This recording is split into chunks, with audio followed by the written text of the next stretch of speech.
up, guys? Here we go. We're back. Yo, listen, first of all, thank you to everybody that checked out the video last week. Not only that, thank you to all of you who shared it, who dropped a comment, who liked it. You guys are the real MVP. And of course, guys, you know the deal. Before we get started, go ahead and smash that like button. Go ahead and click subscribe. Share this joint with 3 people that you like, all right? And of course, now that we got that out the way, let's go ahead and get started.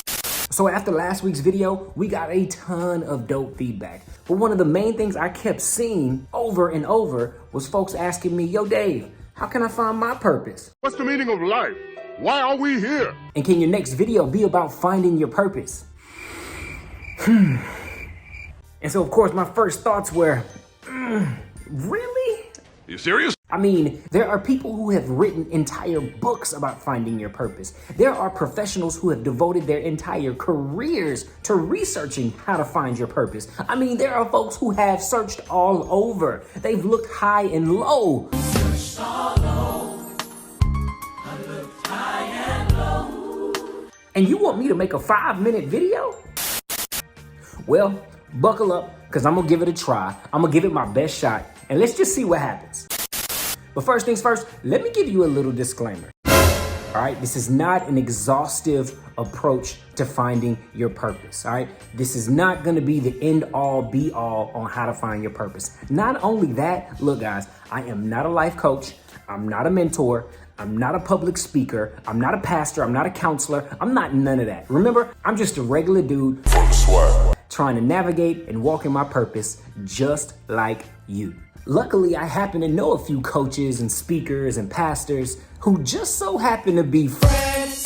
So I decided to hit them up and see exactly what they have to say about finding your purpose. And yo, the crazy part about it is every single person I hit up had the same exact first step. Better yet, this wasn't even the first step. This was like the step before the first step. Before we even get started, before you can even think about discovering or walking in your purpose or whatever it is you want to call it, the very first thing you got to do, you've got to eliminate every single distraction. All right, so my boy Toby Nwigwe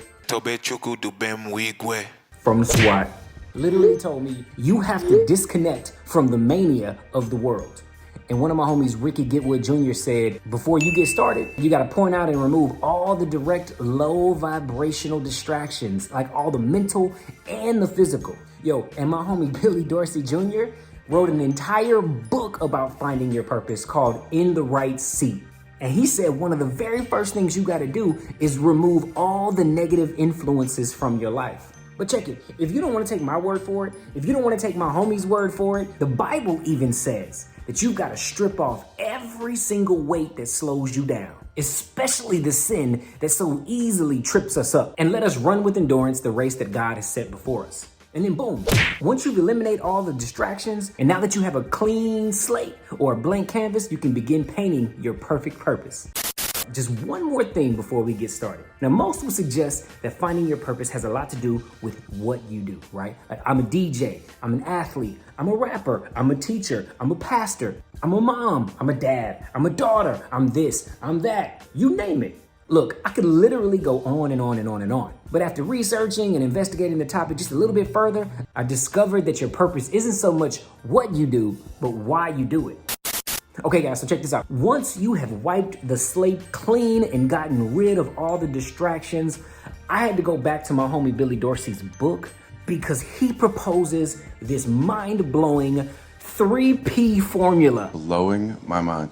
He didn't really call it that, but that's what I'm gonna call it. The 3P formula to finding your purpose. So check it out. Your purpose is the product. Product means multiplication. Math is always dependable. Your purpose is the product of your passion, of your proficiencies, and your positioning. That's it.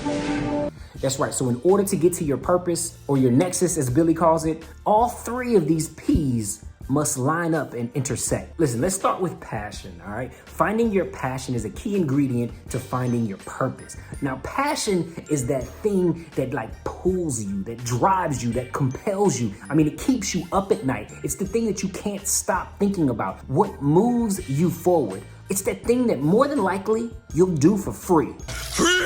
Or what pains and ills do you want to alienate and get rid of? Like what wakes you up in the morning? What keeps you up at night? What breaks your heart? Like these are key questions. Like the answers to those questions, I guarantee you, will lead you to your passion. The next thing beyond your passion is going to be your proficiencies. What things are you proficient at? What are you good at? Like, what are your skills? What are your talents? What are your gifts? What are some of those gifts that people genuinely compliment you on? And I stress the word genuinely. We've all got things that we're good at. We've all got things that we tend to do a little bit easier than others, right? Think about those things that you've kind of been told you were good at since you were a kid, and they kind of stuck with you and you kind of nurtured and fostered as you got older and just continued to develop and get better at. Now guys, but hear me when I say this. Listen, please, please, please, when it comes to your proficiencies, when it comes to your skills, you must, I repeat, you must be honest. When it comes to your skills and your proficiencies, you must be transparent with yourself. Your proficiencies and your passion are two different things. Things that you are proficient at and things that you like to do are two totally different things. Be real with yourself, all right? For real, solicit honest feedback from people who gonna keep it real with you, from people who are gonna tell you the truth. Look, I still got homies that are in their 30s and 40s that swear up and down they go into the league. Sorry, bro. It's time to let that dream die. We all gotta be honest with ourselves. I'm just saying. That's the key ingredient to analyzing your proficiencies. Oh, and one more thing about proficiencies. There are tons and tons and tons of different assessments out there that you can take that will help you discover your proficiencies or your skills or some of the things that you're good at. Listen, one of which that I truly recommend is the animal assessment by my homies Eric Thomas and Associates. I took that joint. It was mind-blowing. I learned some stuff about me that I didn't even know about. But there are so many more. I'll put a link to two of my favorite assessments right down below. Okay, the last thing, number 3, the last P in this purposeful formula that Billy proposes is none other than your position, all right? Your current position. That's right, where you are right now. Your resources, your assets, your access, your network, your connections, wherever you are, your platform, I don't care where it is, that is all a part of arriving at your purpose. Look, I don't care if you hate your job. I don't care if you're working a 9 to 5, if you're a waitress or you're a waiter, if you work at a desk or if you're an accountant. Where you are may not be where you want to be, but it is just as important as where you're headed. And if you don't look at it like that, you're gonna miss a world of an opportunity. You're gonna delay the promises of God in your life if you fail to respect your current position. Put some respect on it. Yo, the perfect example is my homie David Shands. Listen, multi-millionaire, t-shirt brand, speaker, influencer, coach. He has one of the dopest podcasts I've ever had the privilege of listening to. He's the perfect example of taking advantage of your position. My man used to work at the Cheesecake Factory and literally built a multi-million-dollar t-shirt brand while being a waiter. What? And he said the shift happened when he started to see his job as potential. Every client, every patron that would walk in and sit at his booth, he took it as an opportunity to sharpen his sales experience. He took it as an opportunity to sharpen his marketing abilities. He took it as an opportunity to sharpen his networking capacity. And my man literally became a master communicator, an expert seller, and built a business while working at the Cheesecake Factory. What? So look, don't quit your day job. Take advantage of it. Respect your position because it will take you further than you ever imagined.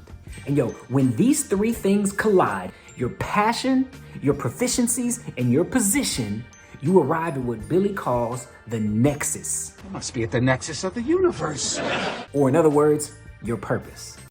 So here's what I need you to do. First things first, I need you to go cop Billy's book. It's called In the Right Seat. I'm telling you, the book is phenomenal. I'm gonna make it super easy. The link is in the description. Go buy the book.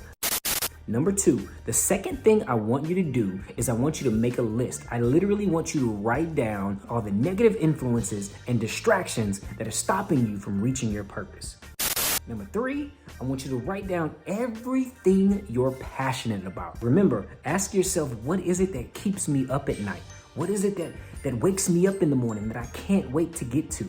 Genuinely think about those things, and I want you to write them down. Write down everything. Just start writing. Write down some of the problems in the world that you wish you could see a solution to. Write down what breaks your heart, what excites you.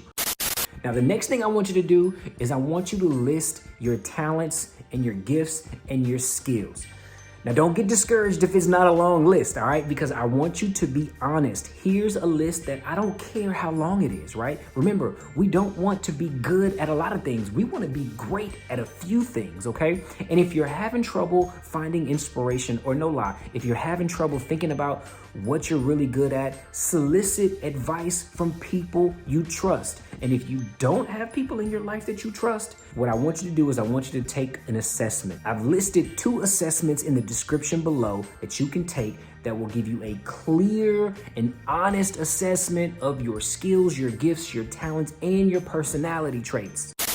And lastly, I need you to respect your position. Respect.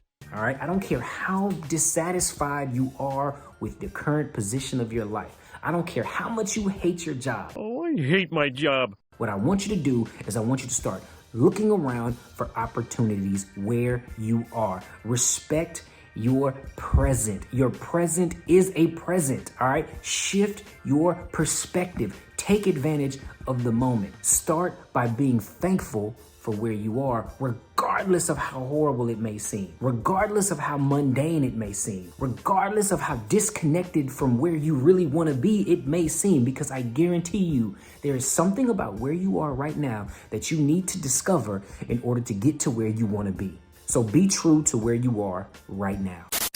So there you have it, folks.